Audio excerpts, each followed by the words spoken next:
Hello viewers, welcome to Sunday Politics on Trust Television, right here in Abuja, Nigeria's capital. My name is Ali M. Ali, your host. Letuna Achebe, Africa's famous novelist and writer, identified leadership as Nigeria's major bane. Most Nigerians, and indeed members of the international community, are almost unanimous in arriving at this conclusion. Nigeria is a nation richly blessed. Her natural resources are vast, with more being discovered every day. At the risk of sounding monotonous, Nigeria is endowed with vast human capital. She is home to some 200 million people and has the biggest economy on the continent of Africa. However, she is also home to some of the poorest people, not just in Africa, but in the entire world. All the indices of growth, unfortunately, read negative. Presently, the country is grappling with all forms of insecurity, from food, energy, and of course, physical insecurity. Since the return to democratic rule 23 years ago, we have had 5 general posts and 4 presidents. The incumbent, Muhammadu Buhari, is serving out his second and final term. His mandate expires next May, precisely on the 29th of that month, 2023. Already, there are several presidential candidates jostling to take over from him. Some are familiar names, while some are actual dark horses. But the question is, what is the task ahead of the next president for a nation going through a lot of challenges? Joining me today to discuss the topic is Nasiru Isa Abubakar, Wamban Kebbi, an international policy and management expert, a politician, and incidentally a foundation member of the All People's Party, APP. You are welcome to the program. Thank you, Ali. Yes. It's APC. Oh, it's APC. Oh my goodness, again. Foundation member of the APC. We'll take a quick break, and when we come back, our guest will share his thought on the kind of president the nation needs at this time of our evolution. Stay tuned. To every politician, as the campaigns gain momentum and passions begin to rise, remember, the errors of your opponents do not make you a success. Do not run down your opponent and inflame passions to violence between and among your supporters. What counts is what you plan to do for the electorate and how you intend to relieve their sufferings and bring succor. Nigeria is in dire need of patriotic leaders at all levels, leaders who will make national development their priority. Concentrate on telling the electorate what you intend to do when you get into office. Focus on making your vision clear to the electorate. Don't engage in verbal abuses, fake news, or speeches. Keep dealing with issues that will bring progress. You win the hearts and minds of the people by being above board, by being civil, patriotic, and showing empathy. Let's join hands to make the 2023 elections peaceful. A message from the National Orientation Agency.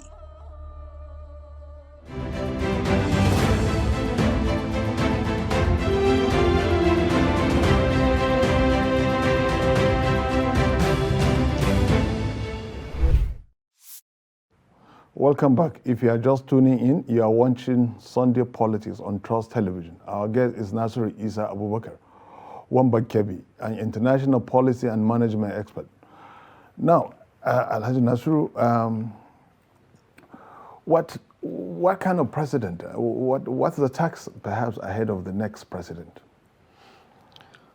Well,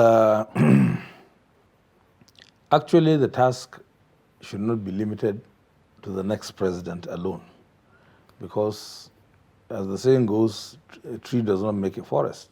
But certainly, if you have a good head, then all the indices are there for you to succeed, because he's the driver, and certainly he will, lead and also inspire others, to follow. So, but in my own view, I think what we need is, number one, we should have good, credible leaders at all levels, because the president, no matter how good he is not going to work in isolation. there are leaders at the local government level, at the state level, at the national level, at the legislative branch, at the executive branch, and at the judicial branch as well, and civil society organizations, NGOs, and what have you.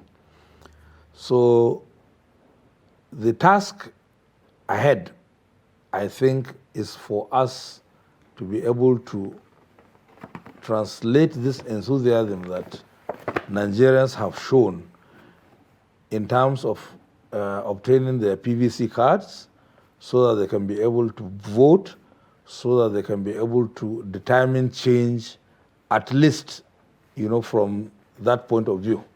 And we only hope that as the body politics of Nigeria has been monetized at various levels, this PVC collection will also not turn into another money-making venture, either buying the PVCs or buying the people, the people who have obtained their PVCs to do certain things. So that is why I said, from the beginning, it's not just the leader, but even the followers and everybody else is supposed to be hands on deck.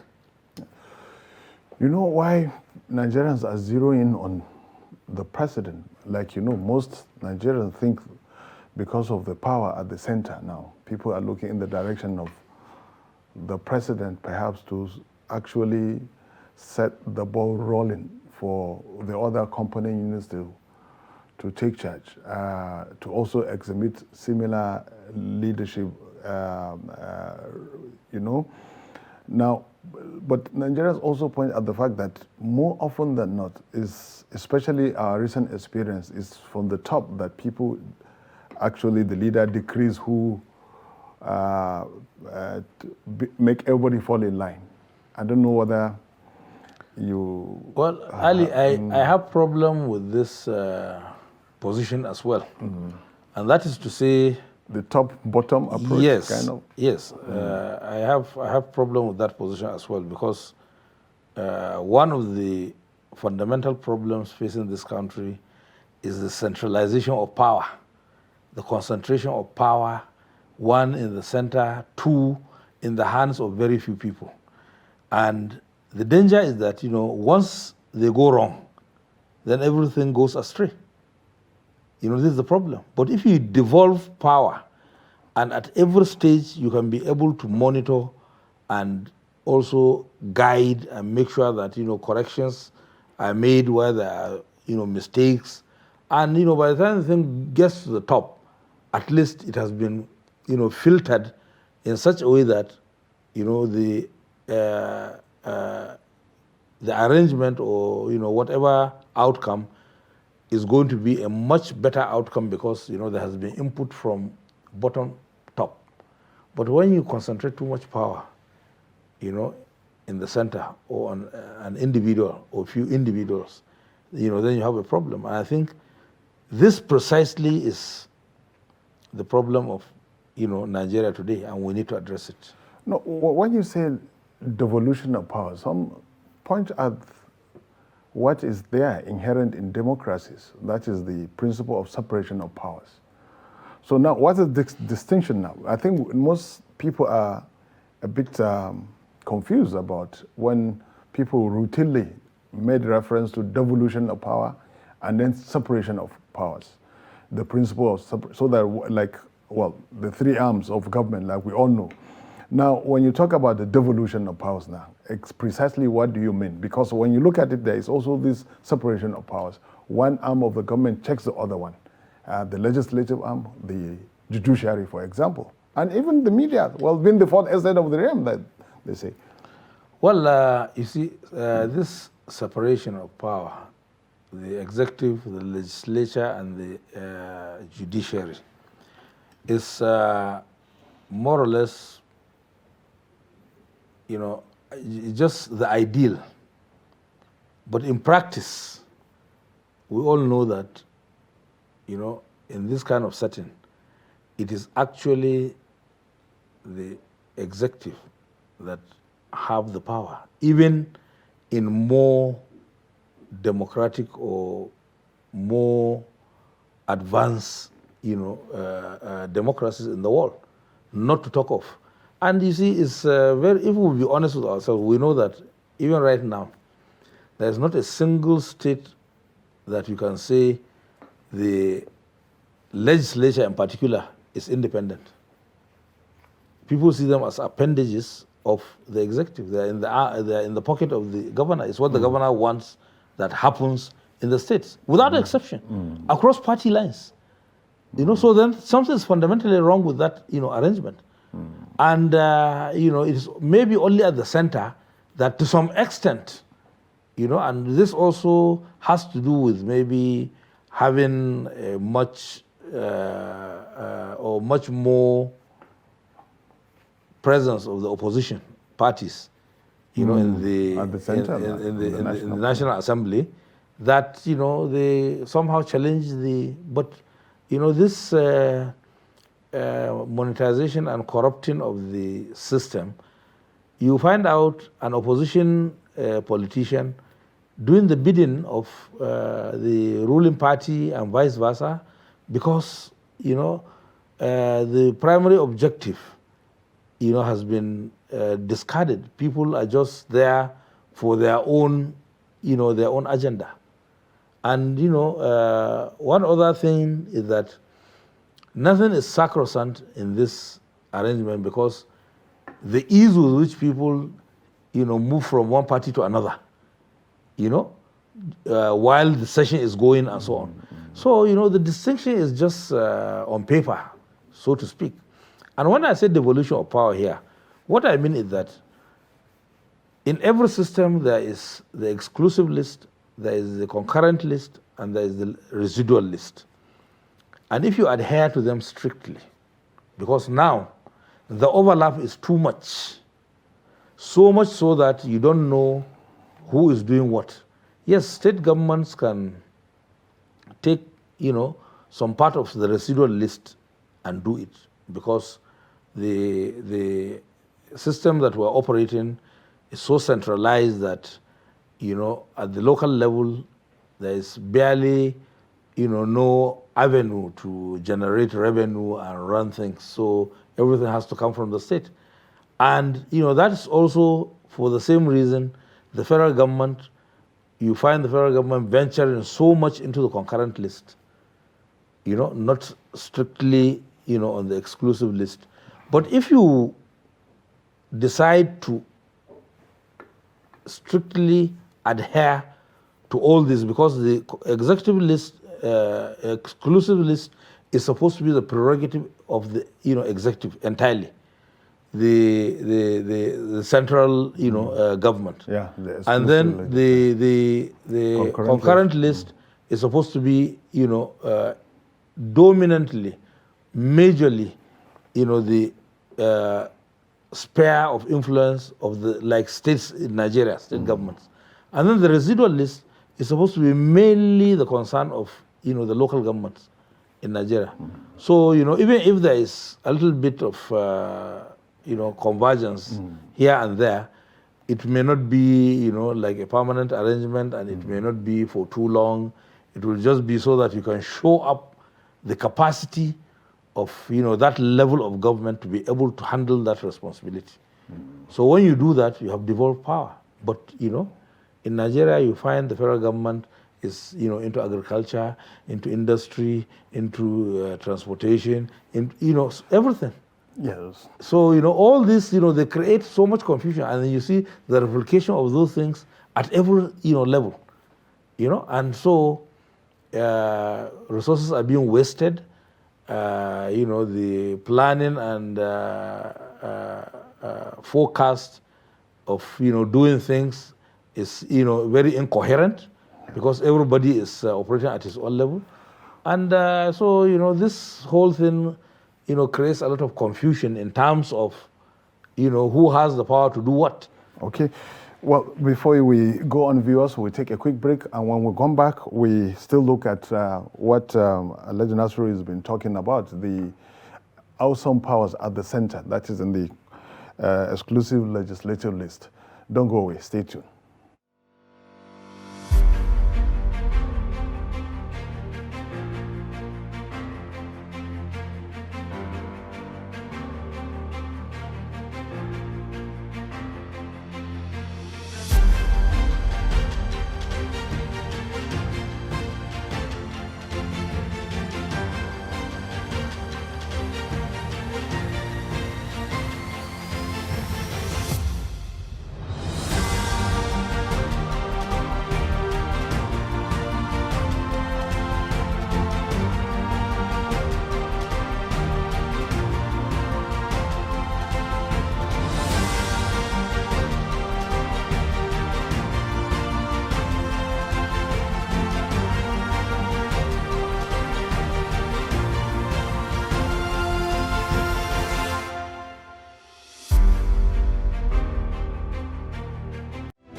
Thank you for staying with us. You are watching Sunday Politics on Trust Television. Just before we went on break, our guest was speaking about the awesome powers at the center, courtesy of the exclusive legislative list. Now, Alhaji Nasru, now look, what you listed now paints we have a very powerful center. And that's why we asked from the onset the task before the president. Now, what will it take for the next president, perhaps, to alter some of these awesome powers now? Because it has to be from giving the awesome powers now, especially in the exclusive legislative list.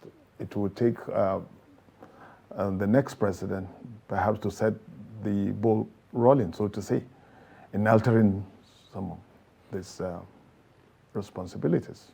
Well,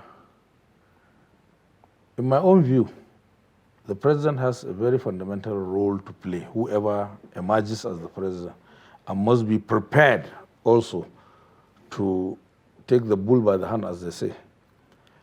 But, left to me, I think the legislature has a more important task or role to play. And why did I say this? It is the legislature who has the task of lawmaking in the country, making the laws. And as things stand now, I've said it yesterday in my program on NTA Tuesday Live, that this system is not working for anybody in this country. Because even those who assume the system is working for them, the moment they are out of reckoning, they become victims. So it's like today's oppressor becomes the victim tomorrow. Yeah, and we see oppressed. a lot of that because many of the people who held positions in this country, the moment they leave the position, then they start agitating that they are being marginalized, their people, their religion, their section, their this, their that. But while they are in government, they didn't do anything.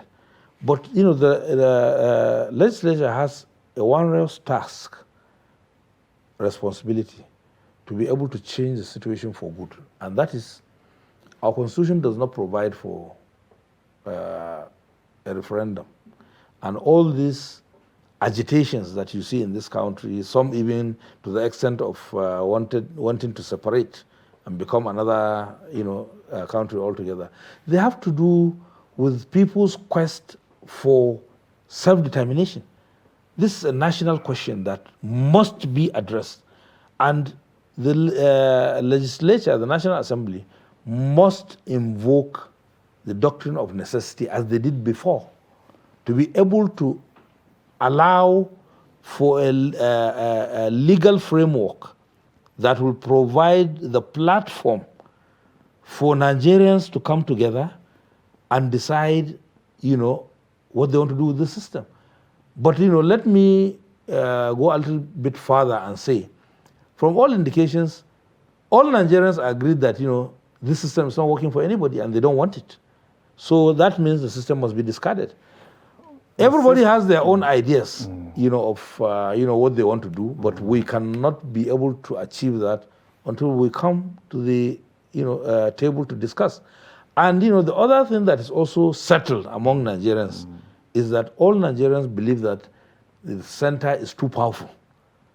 So everybody wants some measure of autonomy and so on, and that will give people a sense of belonging as Nigerians. And the third thing is that we also have to address the issue of fiscal federalism, because this national cake that is the whole center of agitation and all kind of problems, it has to be addressed in a very realistic way. And it is left for this platform to be able to agree on these things. And once they do that, they take it back to the National Assembly, because right now it is only the National Assembly that has the mandate. Then the National Assembly will do the necessary things that will foreclose this issue for once and for all. So, the president here now, we have to have a president that is willing that is ready and that also understands, these issues and is ready to work with the National Assembly to be able to achieve this. Now, when you say, you dwell on so many things now, physical federalism and perhaps the system itself that is not working for anyone. Some people say, are you referring to the Constitution perhaps when you say some of these things now, a system that works for everyone? Now, some people also say, look, the problem is not with the Nigerian Constitution, but the operators of the Constitution.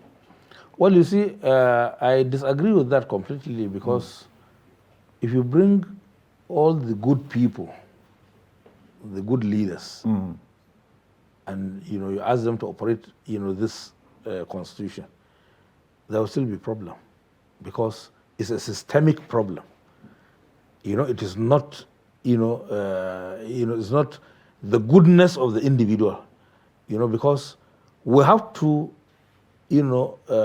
move away from this primitive belief that, we need a good person. Yes, you need a good person everywhere. But, you also need a good system and you need a good set of rules and regulations that will keep, this person, whether good or bad, in check.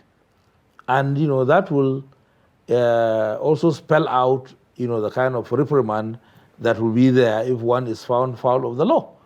But, the system that we're operating now, allows, impunity and, people to, get away with, all kind of things. So that is why, the system itself must change. And, when it's like, for example, now, all the laws that are supposed for good governance, they're there in, the Constitution of Nigeria. Everything you're looking for is there. But the problem is that, the system will hinder the ability of, those laws to be implemented. How so? Because, the center is so powerful, there are certain things that, for example, it is only the president that can approve such things to happen, even when they affect or they concern other states. It is not the prerogative of the governor. And one simple example I can give you is that the Nigeria police, every state government has a commissioner of police, but he's not answerable to the governor. The governor cannot tell him what to do. Even if the governor, is right, he has to refer back to the center. And if at the center, maybe this is an opposition governor or politician or whatever, and they feel, let's punish him. Something like that. You understand? So things don't get done. And that way you undermine, the whatever it is that you want to achieve. So, this is just one example. And there are so many other, but, nothing stops. For example, I'm an advocate of, state and even county police because they are going to have jurisdiction. They cannot operate outside the area of their jurisdiction. And you can also place,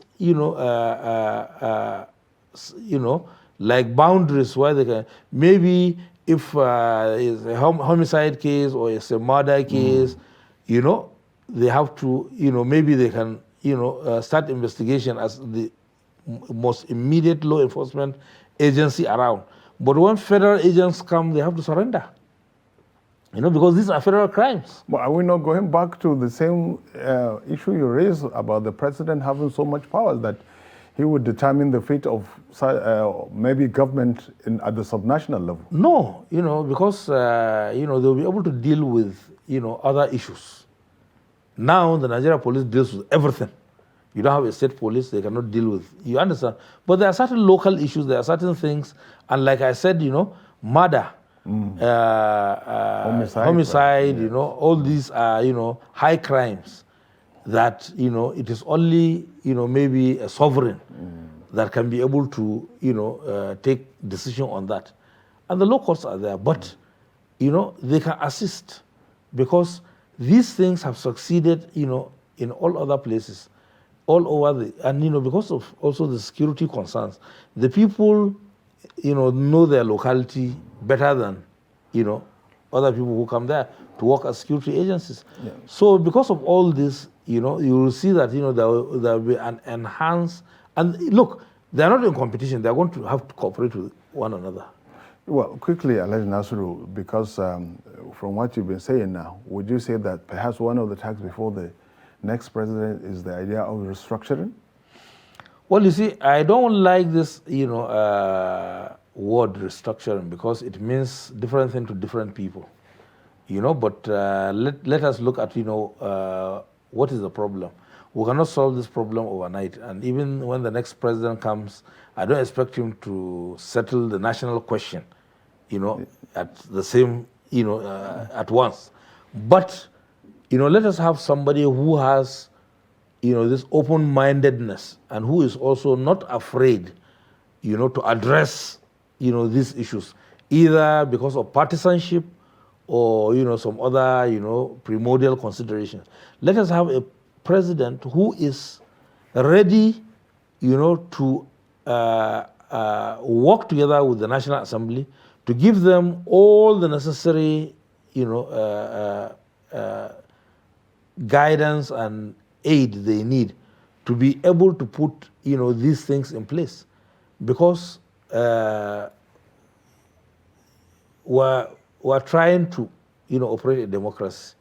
And we're trying to perfect this democracy. Yeah, well, people say democracy is a process, not an... Yes. So since we're trying to perfect it, if the next coming president, is able to do certain things, lay the foundation for these changes, like you said, it's an ongoing process, and whoever comes after him, maybe after 8 years, but at least would have moved. But now we're moving in circle. We're moving in circle now. And people will make noise, the issues are not addressed, and so on and so forth. You understand? Yes. Well, in just 1 minute now, give us an idea of your ideal president in just maybe 30 seconds. Well, my ideal president is one who is pan-Nigerian, who is open to new ideas, who is ready to think outside the box, who is ready also to take correction and listen to the yearnings of Nigerians. And I think, Nigerians have sufficiently spoken, that, they are discontent with what is going on. So the next president, should be able to listen to Nigerians and put mechanisms in place to be able to address this issue so that we will put all these agitations behind us. Well, thank you very much, Alhaji Nasiru Isa Abubakar Wambankebbi, for having time to be in our studio. Well, viewers, we'll come to the end of today's program. We'll see you next time. Goodbye.